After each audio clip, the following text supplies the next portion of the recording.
The Valori Galactic Empire had ruled the stars for 12,000 years. In all that time, no species had ever refused their demands. No civilization had ever said no. The Empire controlled 10,000 worlds, commanded fleets that darkened the skies of entire solar systems, and possessed weapons that could crack planets like eggs. They were the supreme power in the galaxy, and everyone knew it. So when their deep space sensors detected a new civilization on a small blue planet, in an unremarkable solar system, the Empire did what it always did. They sent a subjugation fleet. Commander Vethril stood on the bridge of the Imperial flagship Eternal Dominion and watched the strange little world grow larger on his viewing screen. The planet was beautiful in its own primitive way. Blue oceans covered most of its surface. Green and brown landmasses spread across its face. White clouds swirled in patterns that suggested a gentle, hospitable climate. It was exactly the kind of world the Empire loved to collect. What do we know about these creatures?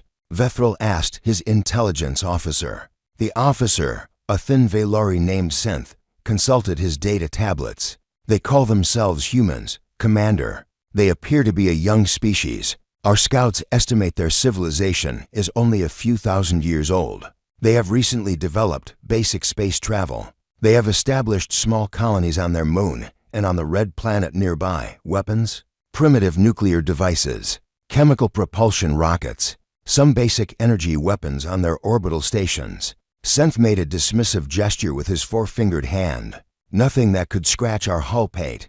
Vethril smiled. His sharp teeth gleamed in the blue light of the bridge. Another easy conquest. Have Ambassador Kethvorin prepare the standard ultimatum. The subjugation fleet consisted of 1,000 warships. Each ship was massive by the standards of most civilizations. The smallest escort vessel was larger than the biggest structure the humans had ever built. The Eternal Dominion itself was over 50 kilometers long, a mountain of metal and weapons that could sterilize an entire continent.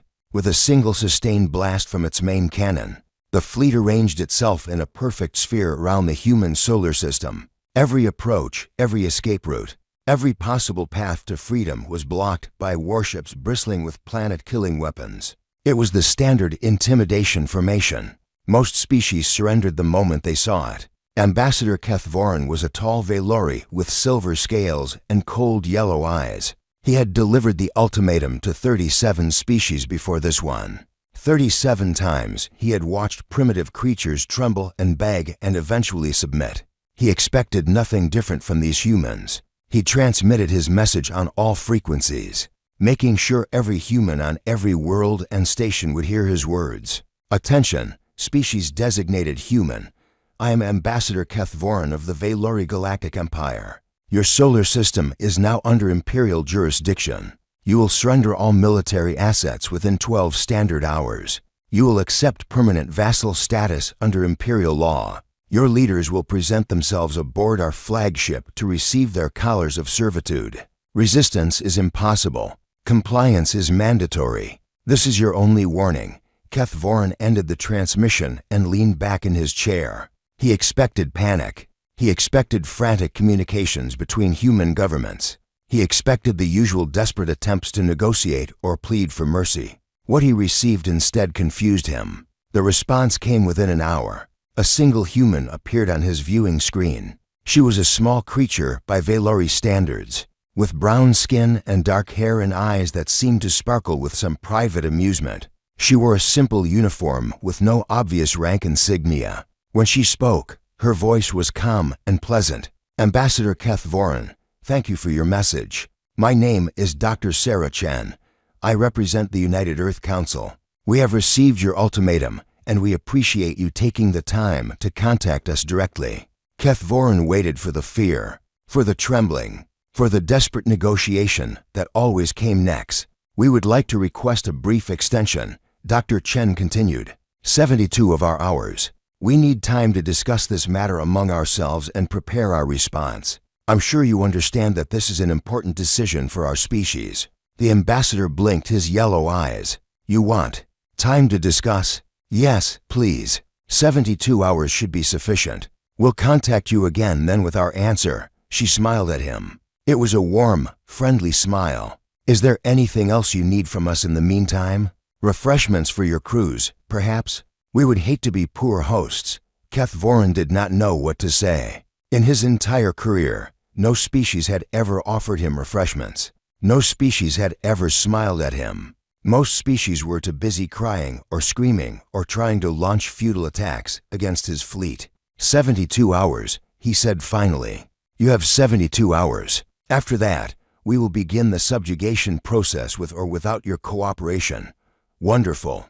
Thank you so much, Ambassador. We'll speak again soon. The screen went dark. Keth Voren sat in silence for a long moment. Then he called Commander Vethril. Commander, I have made contact with the humans, and how long until they surrender? They asked for 72 hours to discuss our ultimatum. There was a pause. They asked for time to discuss?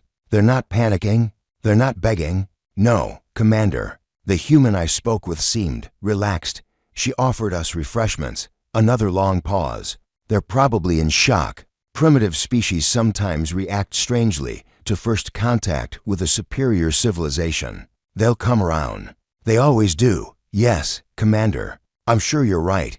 But Keth Voren was not sure at all. Something about that human woman bothered him. The way she had smiled. The calm in her eyes. She had looked at him the way a teacher might look at a student who had asked a silly question. She had not looked like prey. She had looked like someone who knew something he did not. Over the next 72 hours, the Valori fleet maintained its position around the human solar system. Sensors tracked human activity on their various worlds and stations. The humans went about their business with remarkable calm. There was no mass evacuation, no military mobilization, no frantic construction of defensive positions. They simply continued their normal lives as if 1,000 warships were not surrounding them. Commander Vethril found this irritating. They're either incredibly stupid or incredibly brave, he told his officers. Either way, they'll learn their place soon enough. But some of the junior officers whispered among themselves. They had studied the sensor readings more carefully than their commander. They had noticed things. The human military stations were smaller than expected for a species at their level of development. Much smaller, as if the humans had deliberately kept their visible military presence minimal. The human colonies on the moon and the red planet had strange energy signatures. Signatures that did not match any known power source. And deep in the outer reaches of the human solar system, in the cold darkness beyond the last planets, sensors had detected something odd. Brief flickers of energy, movements that were there one moment and gone the next, shadows that seemed to watch the Valori fleet with invisible eyes. The junior officers shared their concerns with each other, but not with their superiors. Commander Vethril was not known for appreciating unexpected information. He preferred simple conquests with predictable outcomes. This conquest was starting to feel neither simple nor predictable. On the flagship, Ambassador Keth Voren spent the 72 hours reviewing everything the Empire knew about humans. It was not much. The species had only been detected a few years ago by a long-range survey probe. The probe had observed their primitive rockets, their basic orbital stations, their tiny colonies. It had classified them as a level to civilization, pre-interstellar, no threat. But something nagged at Keth Voren. The probe had observed the humans from a great distance. It had not gotten close. It had not examined their world carefully. What if it had missed something? He requested additional intelligence from Imperial archives. What he found made him pause. 3 centuries ago, several deep space probes had vanished in this region of the galaxy. They had simply stopped transmitting, one after another. The Empire had assumed natural causes, asteroid impacts, equipment failures, the usual hazards of deep space. But the disappearances had stopped after those probes got close to this particular solar system. Keth Voren felt the first cold touch of unease in his stomach. At exactly 72 hours, Dr. Sarah Chen appeared on his screen again. She wore the same simple uniform. She had the same warm smile. Her eyes still sparkled with that private amusement. Ambassador Keth Voren, thank you for your patience. We have discussed your ultimatum thoroughly, and your decision. He kept his voice steady despite his growing unease. We have decided to make you a counteroffer. But first, we would like to invite you and Commander Vethril to witness a small cultural presentation. A demonstration of human capabilities. It will take place near the 6th planet of our solar system in 6 hours. A demonstration? Yes, we believe it will help clarify our position. We want there to be no misunderstandings between our peoples. She tilted her head slightly. You will attend? Kethvorin wanted to refuse. He wanted to simply begin the bombardment and be done with. The 6th planet of the human solar system was a giant world of swirling gases and beautiful rings. The Valori called such planets gas giants. They were useless for colonization, but sometimes contained valuable atmospheric chemicals that could be harvested for fuel. Commander Vethril brought 50 warships to the demonstration. He wanted to remind the humans of imperial power even as he humored their strange request. Ambassador Kethvorin stood beside him on the bridge of the Eternal Dominion, watching the enormous planet fill their viewing screens. What do you think they're planning? Vethril asked. I don't know, Commander. Perhaps some primitive display of their weapons. A nuclear detonation or a missile test. Something to show us they have fangs, however small. Pathetic, Vethril snorted. As if anything they have could threaten us. The human vessel that came to greet them was small, barely 100 meters long. It looked like a pleasure yacht compared to the massive Valori warships, but it moved with a grace and speed that made the tactical officers exchange nervous glances. That acceleration profile, one of them whispered. That's not possible with chemical rockets. Quiet, Vethril snapped. Focus on your duties. Dr. Sarah Chen's voice came through their communication systems. Welcome, Ambassador. Welcome, Commander. Thank you for coming. Please direct your attention to the 3rd moon of this planet. The demonstration will begin shortly. The 3rd moon was a small, icy body about 400 kilometers across. It orbited the gas giant in a slow, lazy circle. There was nothing remarkable about it. What are we supposed to be looking at? Vethril demanded. Just watch, Commander. Please. For a moment, nothing happened. Then the sensors detected an energy spike. A massive energy spike. Bigger than anything the Valori had ever recorded. The moon began to glow. It started at the poles. A soft blue light that spread across the icy surface like sunrise on a winter world. But it grew brighter and brighter. The glow became blinding, forcing the viewing screens to automatically dim. And then the moon came apart, not violently, not explosively. It simply dissolved. Trillions of tons of ice and rock separated into their component atoms. The moon became a cloud of glowing particles that spread outward in a perfect sphere, controlled and contained by some force the Valori could not detect. The entire process took less than 3 minutes. Where a moon had been, there was now only a vast cloud of raw materials. And from that cloud, things began to emerge. Shapes formed from the atomic soup. Structures assembled themselves with impossible speed. Metal frameworks grew like crystal formations. Hulls took shape around them. Systems activated. Lights flickered on, and engines hummed to life. In less than an hour, the debris of the moon had become a fleet. 100 warships, each one larger than the Eternal Dominion. Each one bristling with weapons that glowed with that same terrible blue light. Commander Vethril stood frozen at his command station. His scales had gone pale. His mouth hung open. He could not speak. Ambassador Kethvorin managed to find his voice. What is this? Dr. Chen's response came through clearly. This is a small demonstration of human manufacturing capabilities, Ambassador. We apologize for the delay, but we needed the raw materials for a construction project we've been planning. This seemed like a good opportunity. You built a fleet from a moon in an hour.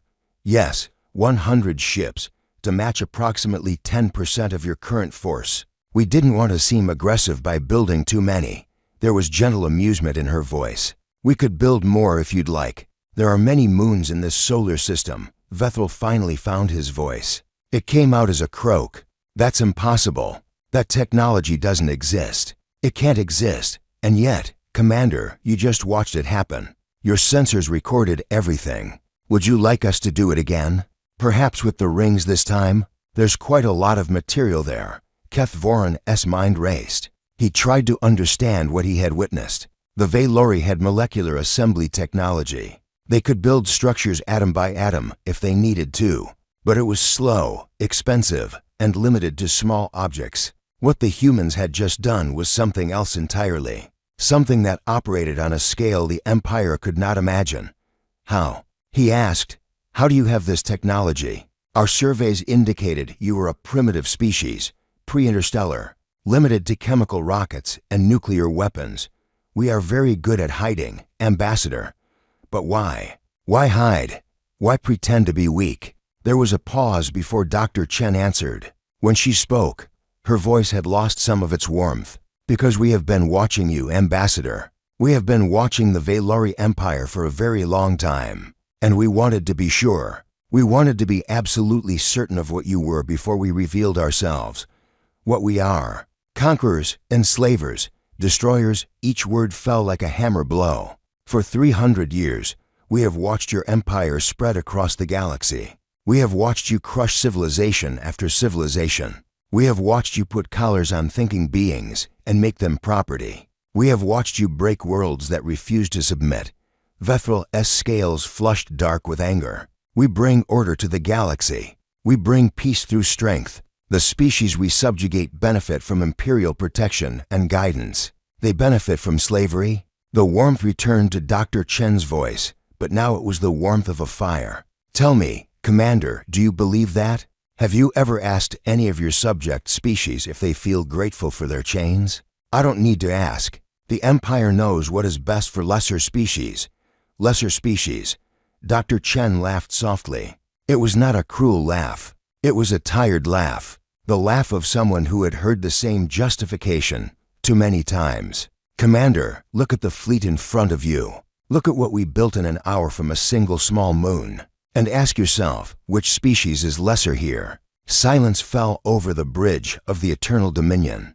The tactical officers stared at their screens. The human fleet floated in perfect formation. 100 ships of impossible size and power, each one representing technology that the Valori could not match, could not understand, could not fight. Keth Voran spoke carefully. Dr. Chen, what do you want? That's a much better question, Ambassador. We want to talk, really talk, not about ultimatums and submission and vassalage. We want to talk about the future of this galaxy and everyone in it. And if we refuse to talk, then we will be very disappointed. But we won't be surprised. We've been preparing for this moment for 300 years. We're prepared for any response you might give. Keth Voran looked at Commander Vethral. The commander's earlier arrogance had evaporated. He looked like a man who had just realized he was standing on the edge of a very deep cliff. We should report to the Emperor, Vethral said quietly. This is beyond my authority. I agree, Keth Voran said. Dr. Chen, we need to consult with our leadership.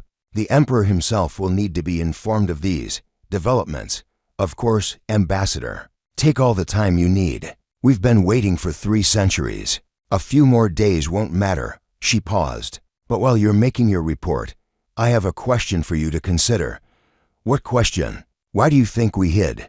Why do you think a species capable of building this, she gestured at the fleet, would pretend to be primitive and weak? Why would we watch the Empire for 300 years without revealing ourselves? Keth Voran had no answer. Think about it, Ambassador. Think about what it means that we chose to remain invisible. Think about what we were waiting for. And think about what it means that we're visible now. The communication ended. The human ship turned gracefully and glided away toward the inner solar system. The new fleet remained where it was. 100 silent giants keeping watch over the Valori warships. Commander Vethral ordered the fleet to withdraw to a safe distance. No one argued with him. No one made jokes about primitive species or easy conquests. The bridge was silent as they retreated.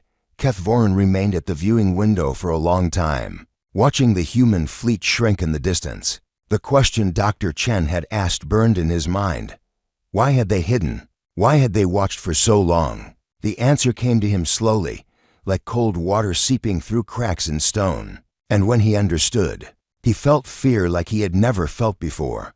The humans had been waiting for a reason to stop hiding. They had been waiting for the Empire to give them justification. They had been waiting for exactly this moment, for a subjugation fleet to arrive, for the ultimatum to be delivered, for the Empire to threaten them, and now they had it. Keth Voran thought about the 100 worlds of the Valori core systems.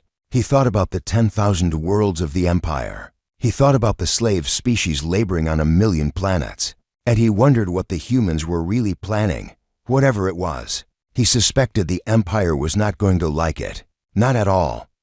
The Emperor of the Valori Galactic Empire was called Kethzaros the Eternal. He had ruled for 200 years from his throne on the capital world of Valor Prime. His scales were pure gold, a sign of royal blood. His eyes were red like dying stars. He was considered the most powerful being in the known galaxy. When Ambassador Kethvoron's report arrived, the Emperor was not pleased. "A primitive species is threatening my empire?" His voice echoed through the vast throne room. Dozens of courtiers and advisors cowered at the edges of the chamber. "This is absurd. This is impossible, Your Majesty. I saw it with my own eyes." Kethvoron's holographic image flickered in front of the throne. "They destroyed a moon and built a fleet in less than an hour. Their technology is beyond anything we possess. Then we will overwhelm them with numbers. The Empire has millions of ships. We will bury them under the weight of our armada. Your Majesty, I do not believe that will work." The Emperor's eyes narrowed. "Explain. They have been hiding for 300 years. They chose to reveal themselves now. That suggests they are confident they can handle anything we send against them. They would not have shown themselves otherwise. No species is that powerful. I hope you are right, Your Majesty, but I strongly advise caution. We should at least hear what they have to say." The Emperor considered this for a long moment. Then he waved his hand in dismissal. "Very well. Arrange a meeting. I will speak to these humans myself. Let them explain their position. And if I find their words unsatisfactory, I will personally order the destruction of their world." The meeting was arranged for 3 days later. Dr. Sarah Chen came alone to the Eternal Dominion. She carried no weapons. She wore no armor. She walked into the communication chamber as calmly as if she were visiting friends. The Emperor's holographic form towered over her, 10 meters tall and glowing with artificial majesty. It was a display meant to intimidate, meant to remind visitors of imperial power and grandeur. Dr. Chen looked up at the giant hologram and smiled politely. "Hello, Your Majesty. Thank you for agreeing to speak with us. I am told you have something to say to me, human. Speak quickly. My patience is limited." "Of course." Dr. Chen clasped her hands behind her back. "Let me begin with a history lesson, if Your Majesty will permit me." "A history lesson?" The Emperor's voice dripped with contempt. "Yes, the history of humanity's relationship with your empire. I think you'll find it illuminating." Without waiting for permission, she continued. 312 years ago, humans developed faster-than-light travel. It was a breakthrough that took us decades to achieve, but once we had it, the galaxy opened up before us. We were excited. We were eager. We thought we would find friends among the stars. She paused, and her smile faded. "Instead, we found you." The Emperor said nothing. "We discovered your empire within our first year of exploration. We observed from a distance. We studied your civilization. We learned your languages, your history, your culture, and we learned what you do to species you consider inferior." Dr. Chen began to walk slowly round the chamber. The Emperor's hologram turned to follow her. "We watched you conquer the Trellian Federation, 40 billion people enslaved in a single decade. We watched you break the consortium of free worlds, 18 species that had lived in peace for centuries, all wearing collars now. We watched you exterminate the Velati when they refused to submit. An entire species, gone, erased from existence because they valued freedom more than survival. They were fools," the Emperor said. "They could have lived under our protection, your protection." Dr. Chen stopped walking. She looked directly at the towering hologram. "Is that what you call it? Protection? When the Kethmari mine or until their lungs fill with dust and they die by the millions. When the Serati are bred like livestock to serve as soldiers in your wars. When the Pelian children are taken from their parents and raised to serve in your palaces. Those species were conquered fairly. They lost. The weak serve the strong. That is the natural order of things. Perhaps that was the natural order." Dr. Chen's voice hardened. "Perhaps in a galaxy without humans, that would be true. But we are here now, and we have a different vision for the future." She touched a small device on her wrist. The chamber's holographic systems activated, and suddenly the room was filled with images. This is the Kethmari homeworld. A planet appeared, its surface scarred with mines and factories. Thin, gray-skinned creatures toiled under the watch of Valori overseers. Before your conquest, they were poets and philosophers. They built temples to their gods that could be seen from orbit. Now they dig in the dirt for your benefit. The image changed. This is a Sarati breeding facility. Rows upon rows of tanks filled with developing bodies. Young Sarati being removed at birth, never knowing their parents. Raised only to fight and die for the Empire. They were peaceful beings once. They had no word for war in their original language. You taught them violence. You made them into weapons. Another image. This is a Pelian child auction. Small, delicate creatures with wings like butterflies stood on platforms, while Valori nobles examined them like merchandise. They live perhaps 50 years in the wild. In your service, most die before they reach 20. Worked to death or simply discarded when they become inconvenient. The images faded. The chamber returned to normal. We have watched all of this, Dr. Chen said quietly. For 300 years, we have watched. We have recorded everything. We have documented every crime, every cruelty, every injustice. And we have prepared. Prepared for what? For the day when we could do something about it. The Emperor laughed. It was a cold, harsh sound. And what can you do, little human? You have impressive technology. I will grant you that.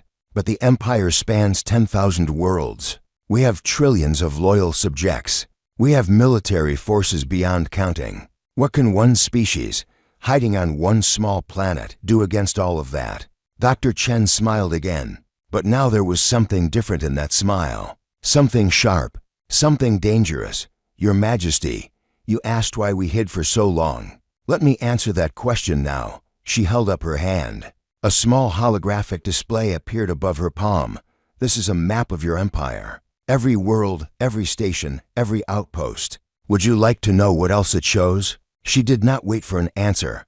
Every point of blue light represents a human observation post. Every one. We have been inside your empire for almost 3 centuries. We have watched you from within. We have learned your systems, your networks, your weaknesses. We have placed ourselves in positions where we could strike at the heart of your power. Whenever we chose, the Emperor's hologram flickered. For the first time, there was something other than arrogance in his voice. You're bluffing, am I? Dr. Chen expanded the map. The blue lights multiplied. Thousands of them. Tens of thousands. On every major world. On every military base. On every shipyard and factory and communications hub. We are very patient, Your Majesty. And we are very thorough. Even so, what can you accomplish? Your observation posts cannot defeat our armies, no. But that's not what they're for. Dr. Chen closed her hand, and the display vanished. They are there to ensure that when the time comes, your armies cannot fight. She took a step toward the hologram. 300 years ago, we faced a choice. We could have destroyed your empire then. We had the technology. We could have burned Valor Prime to ash and watched your civilization crumble. But we chose not to. Why? Because we wanted to give you a chance. We wanted to see if you could change. If you could grow, if you could become something better than what you were. Her voice dropped. You didn't. For 300 years, you kept conquering. You kept enslaving. You kept killing. And now we know that you never will change. Not on your own. What are you saying? I'm saying that your empire is over, Your Majesty. The question is simply how it ends. We are offering you a choice. You can end it peacefully. You can free your slaves. You can dismantle your military. You can join a new galactic community as equals rather than masters, or we will end it for you. And you will not like how we do it.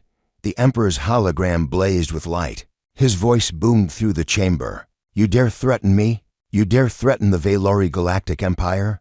I will crush your pathetic world. I will hunt down every human in the galaxy and make them suffer for your arrogance. Dr. Chen did not flinch. She did not step back. She simply looked at the raging hologram with calm, steady eyes. Your Majesty, you sent a fleet of 1,000 ships to intimidate us. We built a fleet of 100 ships from a moon in an hour. If you attack us, we will respond. And unlike you, we will not stop. We will not accept surrender. We will not take slaves. We will simply dismantle your civilization, piece by piece, until there is nothing left but rubble and regret." She turned and walked toward the door. "You have 72 hours to consider our offer. I suggest you use that time wisely." The door closed behind her. The Emperor stood alone in the chamber, his holographic form still blazing with fury. But behind the anger, somewhere deep in his ancient mind, a small cold voice whispered a warning. They were not afraid. They were not impressed. They looked at the might of the Valori Empire, and they laughed. What kind of species could do that? What kind of species would do that? And what would happen when their patience finally ran out? For the first time into 100 years of absolute rule, the Emperor did not accept humanity's offer. He did not even consider it. For 200 years, he had ruled through fear and force. The idea of negotiating with a species that had threatened him was unthinkable. It would be seen as weakness. It would undermine everything the Empire stood for. Instead, he gave the order that he had given 1,000 times before. Destroy them. Destroy them all. The message went out across the Empire. Every available warship was called to service. Every military commander was given the same order: converge on the human solar system and wipe this arrogant species from existence. The Emperor committed everything. 200,000 warships, the largest fleet ever assembled in galactic history, that it took 6 days for the fleet to gather. 6 days of ships pouring through hyperspace from every corner of the Empire. 6 days of the most powerful military force the galaxy had ever seen, preparing for what should have been an easy victory. On the 7th day, they attacked. Commander Vethril led the assault from the Eternal Dominion. He had been given a simple order: overwhelm the humans with numbers, destroy their ships, bombard their worlds into glass, and leave nothing alive. It was the standard Imperial response to defiance. It had worked against every species before. The fleet emerged from hyperspace at the edge of the human solar system. 200,000 ships arranged in perfect attack formation. Weapons charged, shields raised, ready for war. The human fleet was waiting for them. Not 100 ships, not even 1,000. The humans had been busy in the days since their first demonstration. Now they had 10,000 vessels, each one still larger than the biggest Valori warship. They floated in the darkness like patient predators, blue lights glowing softly along their hulls. 10,000 ships, Vethril breathed. They built 10,000 ships in 6 days. "Commander, what are your orders?" his tactical officer asked. Vethril stared at the display for a long moment. The numbers were not in his favor, not even close, but he had his orders. The Emperor demanded victory. All ships, attack. Maximum firepower. Destroy them. The Valori fleet surged forward. Weapons opened fire. Energy beams lanced through space. Missiles screamed toward their targets. The void lit up with the light of war. And nothing happened. The human ships did not explode. They did not even move. The attacks simply stopped. Shields that the Valori could not detect absorbed everything. Energy weapons, kinetic weapons, nuclear weapons, antimatter weapons. All of it, useless. "Commander, our weapons are having no effect. Increase power. Concentrate fire on single targets. Find a weakness." For 10 minutes, the entire Valori fleet poured everything it had into the human formation. 10 minutes of maximum firepower from 200,000 warships. Enough destructive energy to crack planets. The human ships emerged without a scratch. And then the humans responded. It was not an attack. Not exactly. Blue light swept across the Valori fleet like a wave. Every ship it touched went dark. Engines died. Weapons powered down. Life support switched to emergency mode. Lights flickered and faded. In less than 30 seconds, the entire Valori armada was disabled. Commander Vethril stood on his bridge, in the dim emergency lighting, surrounded by dead controls and useless weapons. His fleet drifted helplessly. 200,000 ships turned into 200,000 floating coffins. Dr. Chen's voice came through the emergency communication system. It was the only thing that still worked. "Commander Vethril, your fleet has been neutralized. Your weapons and engines have been disabled. Life support will continue functioning to keep your crews alive. You are not in danger." Vethril's voice was hollow. "What have you done?" "We have done what we promised. We have responded. But we have also done something your empire has never done. We have shown mercy. Your crews are alive. Your ships are intact. You have simply lost the ability to fight. Why? Why not destroy us? Why not finish it? Because we are not you, Commander. We do not kill when there is another option. We do not destroy when we can disable. We are not conquerors. We are not enslavers. We are something the galaxy has never seen before. There was a pause. And now we have a message to deliver. Not to you. Not to your emperor. To everyone else. The emergency communication system activated across every ship in the fleet. But the signal did not stop there. It reached out through hyperspace, using technologies the Valori did not understand. It touched every communication network in the Empire, every world, every station, every corner of Valori space, and the message began to play not just in the fleet, not just in the Imperial Core, across 10,000 worlds, in the homes of Valori nobles, and in the barracks of enslaved soldiers, in the mines where the Kethmari labored, and in the breeding facilities where the Serati were born, in the palaces and in the prisons. Everywhere Dr. Chen's face appeared on every screen. Citizens of the Valori Empire, enslaved peoples of 100 conquered worlds. My name is Sarah Chen. I speak for humanity. Her voice was calm but strong. It carried across light years of space.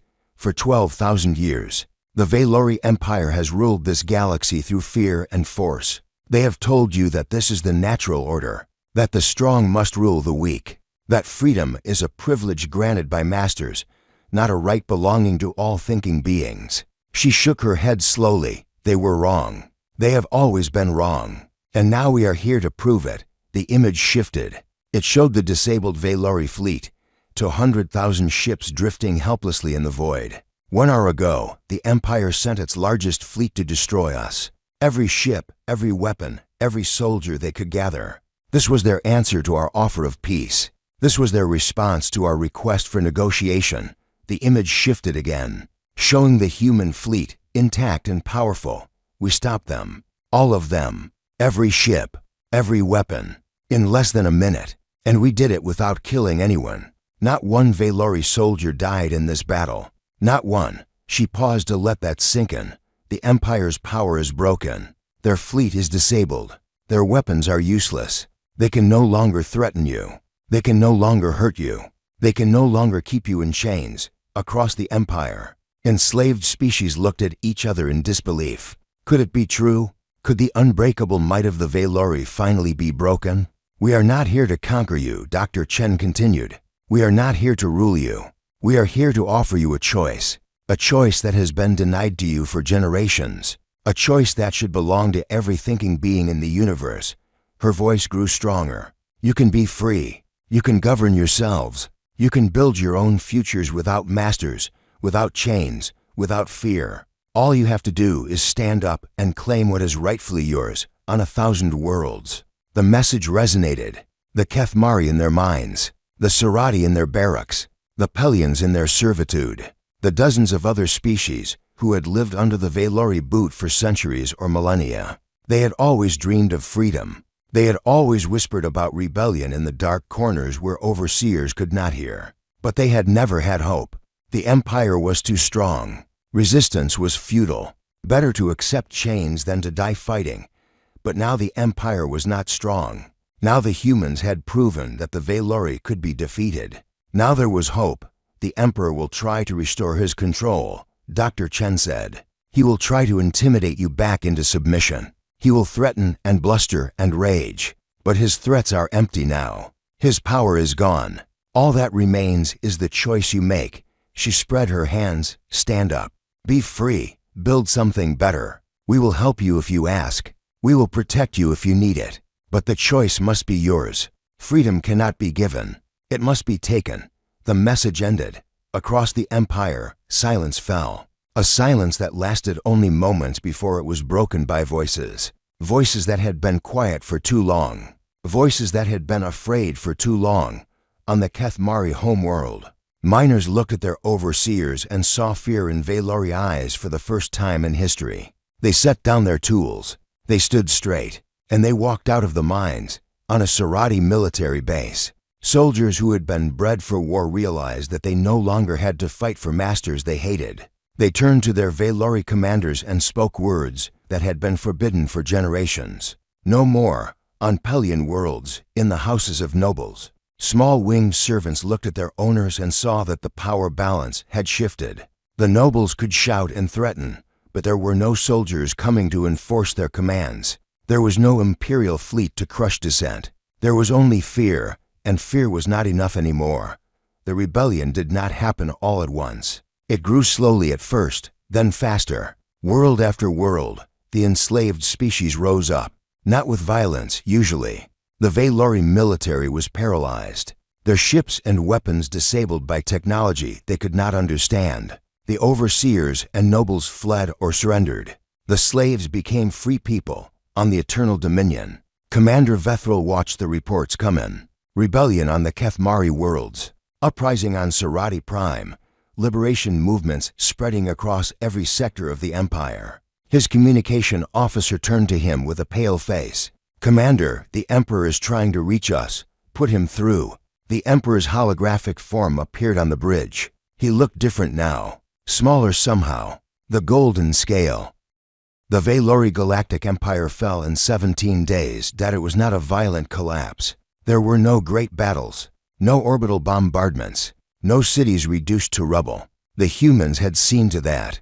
Every time Valori forces tried to regroup, every time a loyalist commander attempted to restore order through force, their weapons stopped working, their ships went dark, their communications failed. The humans were everywhere. They had been everywhere for 300 years, and now they were making their presence known. The Emperor barricaded himself in his palace on Valor Prime. He surrounded himself with guards and walls and ancient weapons that predated the space age. If modern technology could not protect him, perhaps primitive steel and stone could. It made no difference. On the 18th day, Dr. Sarah Chen walked through the palace gates alone. The guards tried to stop her. Their weapons refused to fire. Their armor locked in place, freezing them where they stood. She walked past them without a word. She found the Emperor in his throne room. He sat on the ancient seat of power that his family had held for millennia. He wore his ceremonial armor, gold and red and magnificent. He held a sword in his hands, a blade that had been passed down through generations of rulers. "Have you come to kill me?" he asked. Dr. Chen stopped at the foot of the throne. "No, Your Majesty. I told you before. We don't kill when there is another option. Then why are you here?" To explain what happens next, she looked around the throne room. Ancient banners hung from the ceiling. Statues of past emperors lined the walls. The history of the Valori Empire was written in stone and metal, a testament to 12,000 years of conquest and domination. "Your empire is over," she said simply. "Your military is disabled. Your slave worlds have freed themselves. Your nobles have fled or surrendered. The structure that maintained your power no longer exists, and what will replace it? Whatever the people of this galaxy choose to build. That's the point, Your Majesty. They get to choose now, not you. Not us, them." The Emperor's grip tightened on his sword. "You could rule. With your power, you could take the Empire for yourself. You could sit on this throne and command the galaxy." "Yes, we could." "Then why don't you?" Dr. Chen smiled. It was a sad smile, full of something the Emperor did not understand. "Because that's not why we were waiting. That's not why we hid for 300 years. We didn't want to replace you, Your Majesty. We wanted to make sure that no one could ever do what you did again." She reached into her pocket and pulled out a small device. A holographic display activated, showing a map of the galaxy. "We have deployed technology throughout the Empire that will prevent large-scale military conquest. From now on, any attempt to build weapons of mass destruction will fail. Any attempt to assemble invasion fleets will be detected and stopped. Any attempt to enslave another species will be met with immediate intervention." The Emperor stared at the display. "You're neutering us. You're making war impossible. We're making conquest impossible. Self-defense is still permitted. We're not naive enough to think that conflict will disappear overnight. But the age of empires is over. The age of slavery is over. The age of the strong crushing the weak because they can is over. And what about me? What happens to the Emperor of the Valori?" Dr. Chen looked at him with something that might have been pity. That depends on you. You can spend the rest of your life in comfortable exile, watched but not imprisoned. You can try to adapt to a galaxy where you are no longer a god among mortals. Or you can refuse to accept reality and spend your days raging against a future you cannot change. She turned to leave. The choice is yours, Your Majesty. It always was. You just never realized that others deserved the same choice. She walked out of the throne room.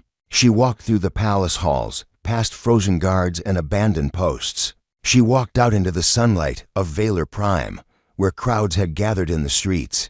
Not angry crowds, not violent crowds, just people, Valori citizens who had lived their whole lives under the shadow of the Empire. They did not know what came next. They did not know what a galaxy without their dominion would look like. But they were curious, and for the first time in millennia, they were not afraid. Ambassador Kethvorin was waiting for her outside the palace. He had surrendered on the first day of the rebellion, quietly and without drama. He had seen which way the wind was blowing long before most of his colleagues. "Dr. Chen," he said, "may I walk with you?" Of course, Ambassador. They walked together through the streets of the capital city. Around them, the world was changing. Humans moved through the crowds, not as conquerors, but as helpers. They were setting up communication networks, distributing food and medical supplies, helping to organize the chaos of sudden freedom. "I have a question," Kethvorin said. "One that has bothered me since our first meeting. Ask, when we delivered our ultimatum, when we threatened to subjugate your species. You laughed. You actually laughed. I could see it in your eyes, even though your face remained polite. Why?" Dr. Chen considered the question for a moment. "Because it was funny, Ambassador. Not in a cruel way, not in a mocking way. It was funny because you were so confident, so absolutely certain that we were what you thought we were. A primitive species, easy prey. Another conquest to add to your collection." She stopped walking and turned to face him. "We had been watching you for 3 centuries. We knew everything about your empire, your strengths, your weaknesses, your blind spots. We had technology that made your most advanced weapons look like toys. We had infiltrated every level of your civilization. We were ready for literally any response you could give." Kethvorin nodded slowly. "And we walked into your system with 1,000 ships and demanded your surrender. You demanded that we give up our freedom. You demanded that we become your slaves. You threatened to destroy our world if we refused." Dr. Chen shook her head with a small laugh. "Ambassador, you tried to intimidate the species that had spent 300 years preparing for exactly that moment. You didn't bring a threat. You brought us an invitation to finally do what we had been waiting to do, an invitation to end the Empire, to free the slaves, to change the galaxy forever." Her eyes were bright. "We needed a reason. We needed justification. We could have attacked at any time, but we wanted to be the defenders, not the aggressors. We wanted to respond to a threat, not create one. And you gave us exactly what we needed." Kethvorin was silent for a long moment. "We were never the hunters," he said finally. "We thought we were coming to claim new prey. But we were the prey all along. No, Ambassador. You were the test. The galaxy was watching, even if they didn't know it. They needed to see that the Valori could be stopped. They needed to see that freedom was possible. They needed hope." She started walking again, and he followed. "What happens now?" he asked. "What kind of galaxy are you trying to build? A free one, a fair one where species work together instead of dominating each other, one where strength is used to protect instead of conquer. It won't be perfect, it won't be easy, but it will be better. And if someone else tries to build another empire, another species that wants to rule through force," Dr. Chen smiled, "then we'll stop them, too.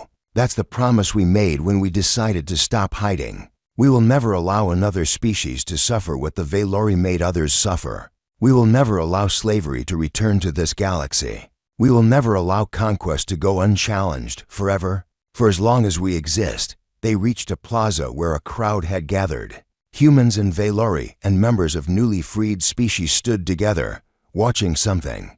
Dr. Chen and Kethvorin pushed through to see Dot in the center of the plaza. A group of Kethmari were singing. Their voices rose in a melody that had been forbidden for centuries. A song of freedom and hope that had been passed down in secret from generation to generation. Tears streamed down their gray faces. They held each other and sang. Nearby, Serati soldiers stood in a circle, looking at their weapons with something like confusion. One of them set his rifle down on the ground. Others followed. They did not know what to do with themselves now that war was no longer their purpose. But they would learn, and in a corner of the plaza, a human woman was teaching a group of Pelian children how to play a game. The children laughed, their wings fluttering with joy. Some of them had never laughed before. They had never been allowed to. Kethvorin watched it all with eyes that were beginning to change. The cold yellow gaze of an imperial ambassador was softening. He was seeing the galaxy differently now. I spent my whole life serving the Empire. He said quietly, I believed in what we were doing. I believed we were bringing order to chaos, civilization to savages. I believed the lies. Most people believe the lies they're taught, Dr. Chen said. That's not a crime. What matters is what you do when you learn the truth. And what should I do? Help rebuild, help heal, help create something better than what came before. She put a hand on his shoulder. The past is done, Ambassador. You can't change it. But the future is still unwritten. You can help write it.